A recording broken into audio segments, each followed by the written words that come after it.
Hello again. Thank you for joining us. We are reading from the Complete Jewish Bible, which is a translation of the Hebrew Bible. And we begin with Deuteronomy chapter 6, verses 4 through 9. Shema. Hear, Israel, Adonai our God, Adonai is one. And you're to love Adonai your God with all your heart, all your being, and all your resources. These words which I am ordering you today are to be on your heart, and you're to teach them carefully to your children. You're to talk about them when you sit at home, when you're traveling on the road, when you lie down, and when you get up. Tie them on your hand as a sign. Put them at the front of a headband around your forehead, and write them on the door frames of your house and on your gates. Matthew chapter 6, verses 9 through 14, the Lord's Prayer. Our Father in heaven, may your name be kept holy. May your kingdom come, your will be done on earth as in heaven. Give us the food we need today. Forgive us what we have done wrong, as we too have forgiven those who have wronged us.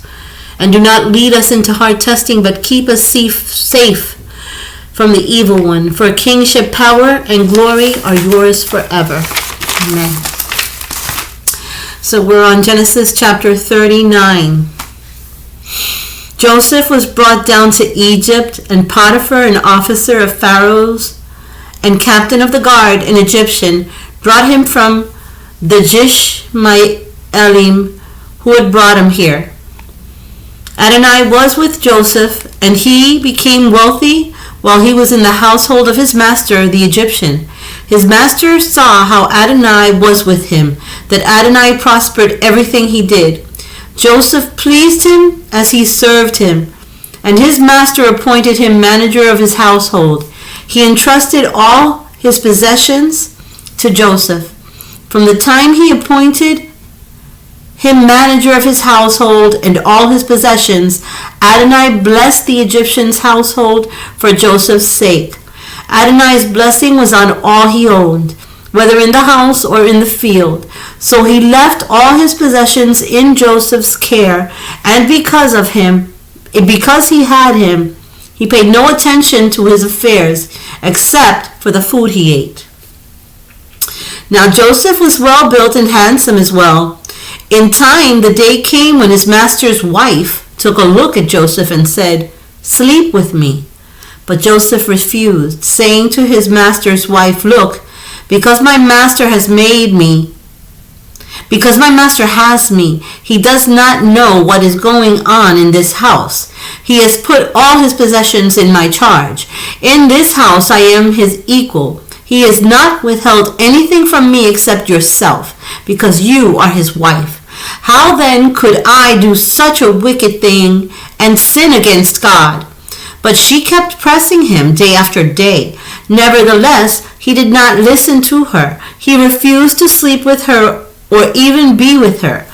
However, one day when he went into the house to do his work, and none of the men living in the house was there indoors, she grabbed him by his robe and said, "Sleep with me."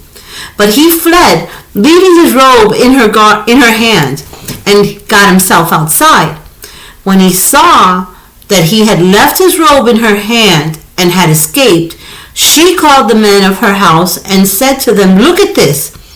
My husband brought in a Hebrew to make fools of us. He came in and wanted to sleep with me, but I yelled out loudly. When he heard me yelling like that, he left his robe with me and ran out." She put the robe aside until his master came home. Then she said to him, "This Hebrew slave you brought us came in to make a fool of me. But when I yelled out, he left his robe with me and fled outside." When his master heard what his wife said, as she showed him, "Here's what your slave did to me," he became furious. Joseph's master took him and put him in prison, in the place where the king's prisoners were kept, and there he was in the prison. But Adonai was with Joseph, showing him grace and giving him favor in the sight of the prison ward. The prison warden made Joseph supervisor of all the prisoners in the prison, so that whatever they did there, he was in charge of it. The prison warden paid no attention to anything Joseph did because Adonai was with him, and whatever he did, Adonai prospered. We're on Judges chapter 15. But after a while, during the wheat harvest season, Samson went to see his wife. He brought a young goat for her and said to her father, "I want to go to my wife in her room." But he would not let him. Her father said, "I really thought you hated her altogether, so I gave her to your best man. But your younger sister isn't she even prettier? But her younger sister, isn't she even prettier? Why not take her instead?" Samson said to them, "This time I am through with the why not take her instead. No, this time I am through with the Philistine. I am going to do something terrible to them." So Samson went and caught 300 foxes. Then he took torches, tied pairs of foxes to each other by their tails, and put a torch in the knot of every pair of tails. Then he set the torches on fire and let the foxes loose in wheat fields of the Philistine. In this way, he burned up the harvested wheat along with the grain waiting to be harvested, and the olive orchards as well. The Philistine asked, "Who did this?" They answered, "Samson, the son-in-law of the man from Timnah, because he took Samson's wife and gave her to the best man." Then the Philistine came up and burned both her and her father to death. Samson said to them, "I will certainly have my revenge on you for doing such a thing, but after I do, I will stop." Infuriated, he began killing them right and left. It was a massacre. Then he went down and stayed in the cave at the Etam rock. The Philistine went up, pitched camp in Judah, and attacked Lehi. The men of Judah said, "Why are you attacking us?" They replied, "To arrest Samson, that's why. To treat him the way he treated us." Then 3,000 men from Judah went down to the cave at Etam rock and said to Samson, "Don't you know that the Philistines are our rulers? What are you doing to us?" He answered, "I've only treated them the way they treated me." They said to him, "We have come down to arrest you and hand you over to the Philistines." Samson replied, "Swear to me that you will not fall on me yourselves." They said to him, "No, but we will tie you up and hand you over to them. However, we promise not to kill you." So they tied him up with 2 new ropes and brought him up from the rock. When he got to Lehi, the Philistine came running and shouting at him, and the spirit of Adonai came on him powerfully. The ropes on his arms became as weak as burnt flax and fell from his arms. He found a fresh donkey jawbone, took it in his hand, and with it he struck down 1,000 men. Samson said, "With the jawbone of a donkey I left heaps piled on heaps. With the jawbone of a donkey I killed 1,000 men."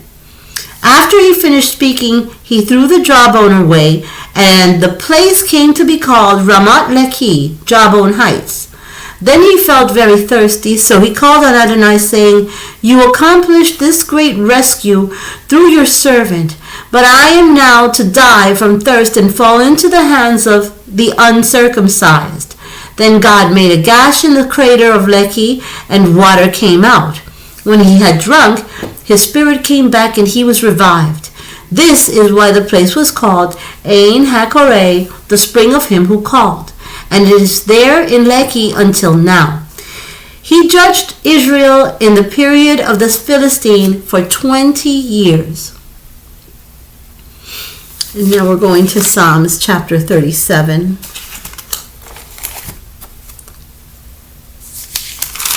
I'm sorry, 39. 39.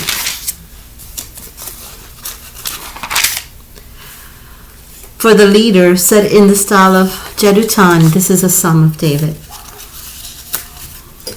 I said, I will watch how I behave so that I won't sin with my tongue. I will put a muzzle on my mouth whenever the wicked confront me. I was silent, said nothing, not even good, but my pain kept being stirred up. My heart grew hot within me. Whenever I thought of it, the fire burned. Then at last I let my tongue speak. Make me grasp, Adonai, what my end must be, what it means that my days are numbered. Let me know what a transient creature I am. You have made my days like handbreadths. For you, the length of my life is like nothing. Yes, everyone, no matter how firmly he stands, is merely a puff of wind.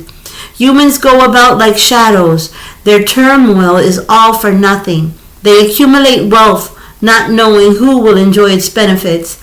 Now, Adonai, what am I waiting for? You are my only hope. Rescue me from all my transgressions. Do not make me the butt of fools. I am silent. I keep my mouth shut because it is you who have done it. Stop raining blows on me. The pounding of your fists is wearing me down.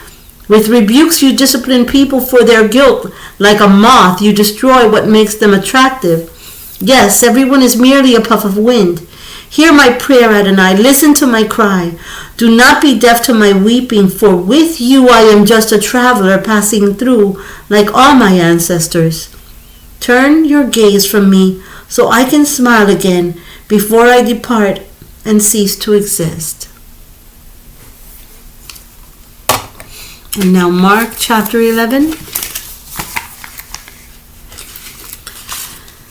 As they were approaching Jerusalem, near Beit Pagai and Beit Anya, by the Mount of Olives, Jeshua sent 2 of his Talmidim with these instructions. Go into the village ahead of you, and as soon as you enter it, you will find a colt tied there that has never been ridden. Untie it and bring it here. If anyone asks you why you are doing this, tell him, the Lord needs it, and he will send it here right away. They went off and found a colt in the street, tied in a doorway, and they untied it.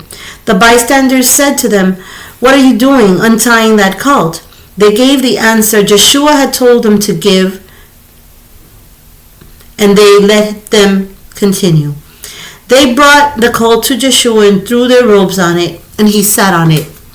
Many people carpeted the road with their clothing, while others spread out green branches which they had cut in the fields. Those who were ahead of those behind shouted, Please deliver us. Blessed is he who comes in the name of Adonai. Blessed is the coming kingdom of our father David. And you in the highest heaven, please deliver us. Joshua entered Jerusalem went into the temple courts and took a good look at everything. But since it was now late, he went out with the 12 to Beit Anya. The next day, as they came back from Beit Anya, he felt hungry. Spotting in the distance a fig tree in leaf, he went to see if he could find anything on it. When he came up to it, he found nothing but leaves, for it was not fig season. He said to it, May no one ever eat from this fruit from you again. And his Talmidim heard what he said. On reaching Jerusalem, he entered the temple courts and began driving out those who were carrying on business there, both the merchants and their customers. He also knocked over the desks of the money changers, upset the benches of the pigeon dealers, and refused to let anyone carry merchandise through the temple courts. Then, as he taught them, he said, Is it not written in the Tanakh, My house will be called a house of prayer for all the peoples, but you have made it into a den of robbers. The head Kohanim and the Torah teachers heard what he said and tried to find a way to do away with him. They were afraid of him because the crowds were utterly taken by his teaching. When evening came, they left the city. In the morning, as the Talmidim passed by, they saw the fig tree withered all the way to its roots. Kepha remembered and said to Joshua, Rabbi, look, the fig tree that you cursed has dried up. He responded, Have the kind of trust that comes from God. Yes, I tell you that whoever does not doubt in his heart, but trusts what he says will happen, can say to this mountain, Go and throw yourself into the sea, and it will be done for him. Therefore I tell you, whatever you ask for in prayer, trust that you are receiving it, and it will be yours. And when you stand praying, if you have anything against anyone, forgive him, so that your Father in heaven may also forgive your offenses. They went back into Jerusalem, and as he was walking in the temple courts, there came to him the head Kohanim, the Torah teachers, and the elders. And they said to him, what smicha do you have that authorizes you to do these things? Who gave you the smishka authorizing you to do them? Joshua said to them, I will ask you just one question. Answer me, and I will tell you by what smishka I do these things. The immersion of Jochanan, was it from heaven or from a human source? Answer me. They discussed it among themselves. If we say from heaven, he will say, then why did you not believe him? But if we say from a human source, they were afraid of the people, for they all regarded Jochanan as a genuine prophet. So they answered Joshua, we don't know. Then Joshua replied, I will not tell you by what smishka I do these things.